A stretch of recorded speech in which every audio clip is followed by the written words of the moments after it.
Today, I'm going to take you through my top 5 strategies to help you beat your phone addiction. Hopefully, you find some of them valuable and you can maybe even start implementing some of them today so that you can feel less controlled by your phone and start controlling your life. And just to make this video a little bit more fun, I picked very weird headlines. So bear with me, I'm going to explain every single one of them. But the first one is don't sleep with your phone, get married instead. So what I mean by this is that often when I work with my clients and they mention that they sleeping poorly, they're not waking up for Fajr, they have a hard time focusing, often comes back to their phone usage during the night. And that could be, for example, someone who goes to bed 10 p.m. or 11 p.m., but doesn't sleep until 1 a.m., 2 a.m. And the problem here is that they are sleeping with their phone. They're using their phone, they're scrolling social media and doing a bunch of other stuff. And this is gonna not only affect their sleep, but they're just wasting valuable time that you could have used to actually sleep and wake up for Fajr, or even better, wake up before Fajr and pray Tahajjud. So all of this just takes them away from the worship they need to do and also takes away the power of reaching your full potential. So one thing I started to do a very long time ago when I found this to be a problem, this was before even I became a Muslim, is that I either put my phone on charge outside of my bedroom, and I had these old digital analog alarm clocks to wake me up. Or for example, now what I do, I put my phone further away from the bed, let's say on a shelf or something, so that if I have to use an alarm or something, I will need to go out of my bed to go and turn it off. So the purpose here is it will help you to more easily wake up for Fajr, because I see many people that don't wake up for Fajr usually have their phone next to them. So they might not even remember that they're turning off the alarm. And then number 2, which is really powerful. This is probably one of the best things I've ever used since I started using it and changed my life completely. And that is turning off notification, because no bell means no headache. The funny thing is they've done a lot of studies on this. Even though you're not having your phone on you, you're not using it, whatever, and you hear a notification, your heartbeat will go up. You will feel a rush of adrenaline. This is a trigger for you to be entertained, to do something that maybe even a part of your addiction. And you probably notice this as well, like when you're outside and you hear the phone signal that you're using, but it's not even your phone, you will react like instantly. Like it's almost like someone calling your name, you will react, right? So the issue with notification is grabs your attention. Now, what I do is I keep notifications on for those apps I actually want to be alerted by. For example, when my clients send me a message through my app, I want to know when they send me a message so I can answer them instantly. But like social media, like TikTok, Instagram, nothing there is urgent. So I don't need notification for that. Like it doesn't make sense. And I know some of you might use WhatsApp or might use these kind of messaging system, and you have combined both your family life. You want to maybe hear notifications from your children or your spouse, but then you have all of these other people that also message you. This is a big problem for me as well. So what I've done is all the group chats, I always turn off notifications. I don't need to be alerted by that. And if this doesn't really work, then strategy number 3 might be the solution for you.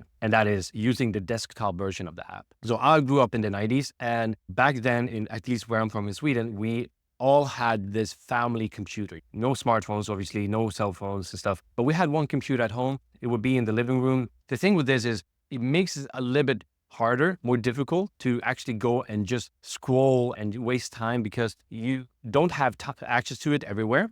And your access to it is time limited because other people might be using it. So it means that you will only use it when you actually need it. So one thing I've done is I've actually removed YouTube from my phone. I've removed TikTok, because I'm using the computer to use those apps. And sometimes I even found it even better from a perspective of being a content creator. It makes more sense to upload from the computer. You get larger files, you get a better view. The fourth one is designing your phone home screen for productivity and not consumption. The thing is, when you use your phone, and usually you have all the apps, all the entertaining, engaging apps, social media apps, on the first screen. When you open the phone, that's the first thing that pops up. So what you should do instead is to have the home screen is just blank home screen, or it can be your calendar or whatever. And then the next screen can be, okay, maybe, the messaging systems you have, WhatsApp, or things that you have to use, or something that is connected to your work or school for that matter. And then on the next screen, you can actually have your social media apps, or the things that consume time, at least for the ones you cannot use on the desktop. And honestly, like this might sound very simple, and it maybe feels like it's not going to work. I promise you, it's going to work, because often a bad habit is just there because it's convenient. And when something is convenient, you are going to do it. Like, for example, when you go to the store, you buy your groceries, and when you wait in the queue for the cashier to pay your stuff, often enough, you see the candy. They put the candy and the chocolate and the sweets there. And many of us just pick one item, not because we need it or want it, just because it's convenient. Same thing with apps. And you can take this one step further, that you make sure that your phone is used for productivity. For example, what I do, I make sure that all the things that are related to my business or related to my family life is on the first screen. And I can put quotes, I can put things that reminds me of the purpose why I'm actually using this phone. It's not for wasting my time. It's actually to be productive, to get closer to Allah by reading more Quran, for example. But all the other stuff that takes me away from that purpose, I put it far, far away in the phone or even remove it. And this comes to the last part, which I think people are not really using. I don't know why, but it's the most powerful thing out there. And that is screen time filtering. Now, I'm using iPhones. I'm not sure about other devices, but I'm sure this is something that most devices have, especially now when you see a lot of content being extremely toxic and people want to protect their kids. So no matter what's it called on your device, find the feature of actually blocking off certain apps or blocking off certain functions. So for example, for my phone, I've turned off the ability to download new apps. So I only have the apps I need. So I have screen time on and I turn off certain apps, certain features, right? For example, if I remove a time-consuming app from my phone and I want to only use my laptop, I don't want to be able to log into the web browser in my phone and still access the app, right? So you can block off certain websites as well. So there are many different apps to do this if you don't have that feature in your phone.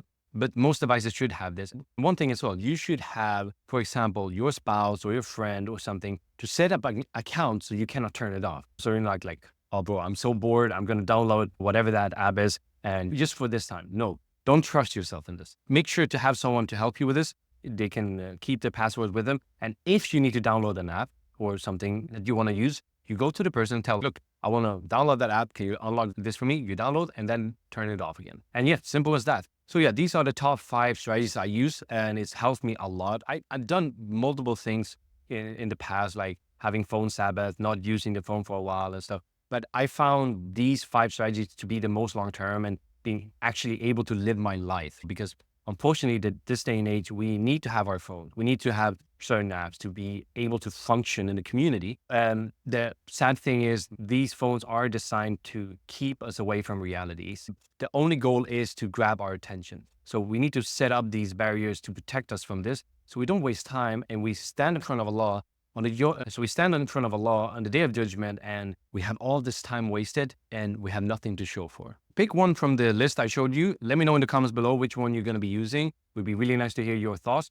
And if you have other tips, like also write that down. I would love to hear your take on it. Maybe you have other ideas how you can protect yourself from this phone addiction and actually spend the time in becoming a more productive, a better Muslim version of yourself. And look, if you feel like you're in a place, you're not really sure how to get out of it, maybe you've gone so far down this rabbit hole, so you're totally out of shape, physically, mentally, spiritually, and you're looking yourself in the mirror and you're not proud of who you're seeing in front of you, I would really like to help you. But let's find out if I can help you. What I've done is I've recorded a free video, a masterclass breakdown of my 5-pillar protocol that I teach my clients. And you can get that for free. You can start implementing it today. Many of the things I talk about in this video, I also talk about in that video about habit formation, removing bad habits, building good habits. And inshallah, if that is something that could help you, I would really recommend you to watch it. And still, if you feel like you've watched the video, you still don't know how to get back on your feet, you just need a Muslim coach dedicated to help you, I would love to see if I can help you. So watch the video to the end. You're going to see a link in the description of that video to book a call with me. Do that. We can talk. And I'll see if I can help. And if I can't help, at least I can point you in the right direction. So that's everything for this video. Thank you so much for watching. If you haven't done already, please subscribe to see more videos like this and to become a better and more productive Muslim, inshallah ta'ala. Assalamu alaikum.